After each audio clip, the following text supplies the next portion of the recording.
आप हमारे वीडियो तो देखते हो, लेकिन लाइक, कमेंट और सब्सक्राइब करना भूल जाते हो। तो सब्सक्राइब और लाइक, कमेंट करना ना भूले और हम आपके लिए अच्छे अच्छे वीडियो बनाता रहूं।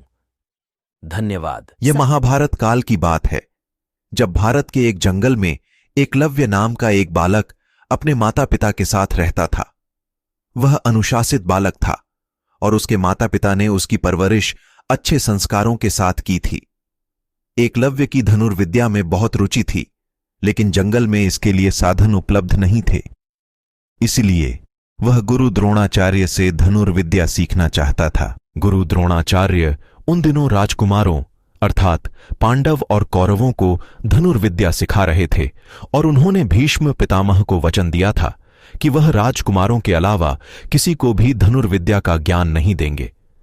जब एकलव्य अपना निवेदन लेकर गुरु द्रोणाचार्य के पास आया तो उन्होंने उसे अपनी विवशता बताकर वापस भेज दिया। इस पर एकलव्य बहुत दुखी हुआ, लेकिन उसने यह प्रण लिया कि वह द्रोणाचार्य को ही अपना गुरु बनाएगा। शारीरिक रूप से गुरु की अनुपस्थिति के चलते उसने उनकी मिट्टी की मूर्ति बनाई और उसके सामने तीर कमान चलाने का अभ्यास करने लगा। देखते ही देखते वह एक उम्दा धनुर्धारी बन गया। एक दिन की बात है, जब गुरु द्रोणाचार्य अपने शिष्यों के साथ धनुर्विद्या का अभ्यास करने जंगल की ओर आए। उनके साथ एक कुत्ता भी था। उस समय एकलव्य भी जंगल में धनुर्विद्या का अभ्यास कर रहा था। ऐसे में जब कुत्ते को जंगल के एक ओर से आवाज आई तो वह उस ओर जाकर भौंकने लगा, जिससे एकलव्य की एकाग्रता भंग होने लगी। इस वजह से कुत्ते को चुप करवाने के लिए एकलव्य ने उसके मुंह में कुछ इस प्रकार बाण चलाए कि उसका भौंकना भी बंद हो गया और उसे कोई चोट भी आई। कुत्ता वापस द्रोणाचार्य के पास भाग गया।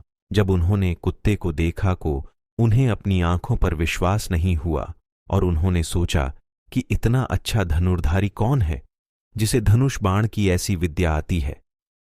जब उन्होंने जाकर देखा तो उनके सामने हाथ में धनुष लिए एकलव्य खड़ा था।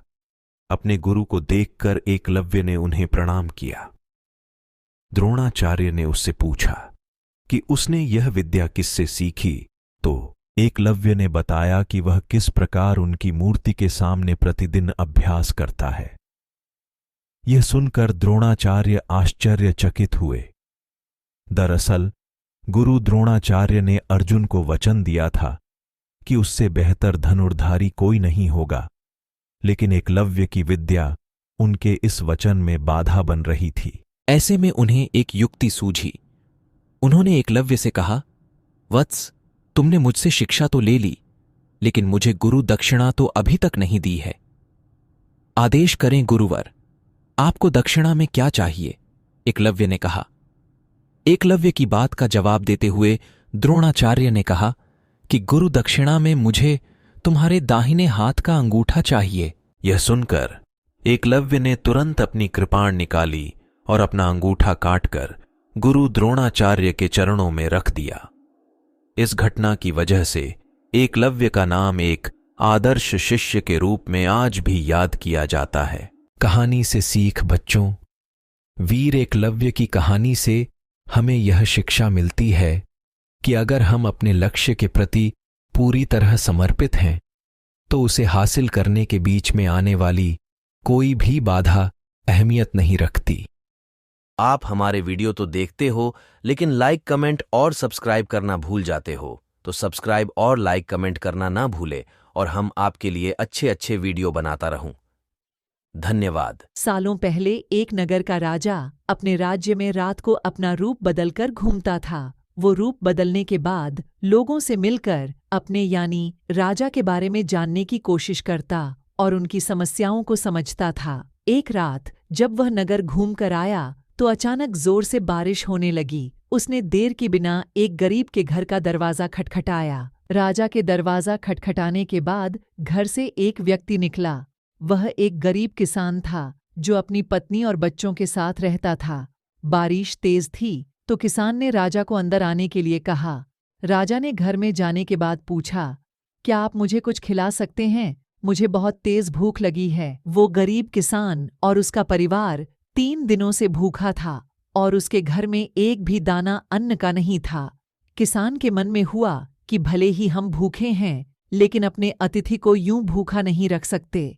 अब किसान ये सोच सोचकर बेचैन हो गया कि अपने अतिथि का पेट कैसे भरा जाए। तभी उसने घर के सामने वाली दुकान से चावल चुराने की तरकीब सोची। उसने सिर्फ अतिथि के लिए ही 2 मुट्ठी चावल लिया और उसे पकाकर राजा को खिला दिया। तब तक बारिश रुक गई थी और राजा अपने घर चला गया। दूसरे दिन दुकान का मालिक अनाज की चोरी की शिकायत लेकर राजा के पास पहुंचा। राजा ने दुकान के मालिक और उस गरीब किसान को अपनी सभा में प्रस्तुत होने का आदेश दिया। सबसे पहले सभा में पहुंचे किसान ने राजा के सामने जाकर अपनी चोरी का इल्जाम कबूल कर लिया और बीती हुई रात की पूरी बात राजा को बता दी। किसान राजा से कहता है कि मैंने चोरी की, लेकिन मेरे परिवार ने उस अनाज का एक निवाला नहीं खाया। गरीब किसान की बातें सुनकर राजा बहुत दुखी हुआ और उसने किसान को बताया कि अतिथि के रूप में मैं स्वयं तुम्हारे घर आया था। इसके बाद राजा ने सभा में पहुंचे दुकानदार से पूछा कि क्या आपने अपने पड़ोसी को चोरी करते हुए देखा था? दुकानदार ने जवाब दिया कि हाँ, मैंने इसे रात में चोरी करते हुए देखा था। दुकानदार की बात सुनने के बाद राजा कहता है कि इस चोरी के लिए मैं पहले जिम्मेदार हूँ और फिर दूसरा तुम हो, क्योंकि तुमने अपने पडीडी हौसी को अनाज की चोरी करते हुए देखा, मगर कभी उसके भूखे परिवार को नहीं देखा। तुम अपने पडीडी हौसी होने का धर्म बिल्कुल निभा नहीं पाए। इतना कहने के बाद राजा ने दुकानदार को सभा से जाने के लिए कह दिया और किसान की अतिथि निष्ठा भाव को देखकर उसे 1000 सोने के सिक्के इनाम के रूप में दे दिया। कहानी से सीख, अगर कोई आसपास रहने वाले मुसीबत में है तो हमें उनकी मदद करनी चाहिए।